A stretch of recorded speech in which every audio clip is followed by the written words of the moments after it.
टीना डाबी या IAS ऑफिसरनं एका मुस्लिम IAS officer सोबत विवाह केला आणि काही काळानंतर आपला छळ होतो म्हणून तिनं मागच्या काही दिवसांपूर्वी त्याच्यापासून घटस्फोट घेतला.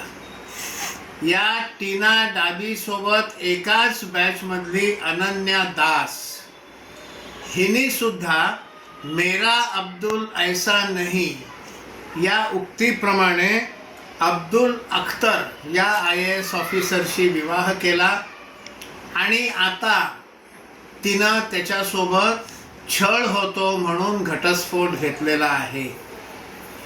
पुढच्याला ठेच मागचा शहाणा असं का होत नाही? तिच्याच बॅचमधल्या टीना डाबीचं काय झालं हे पाहून सुद्धा तिने पुन्हा तेच का केलं? सुशिक्षित मंडळींना सुद्धा लव जिहादची ही प्रकरणं लक्षात येत नाही. खरंच दुर्दैवी आहे.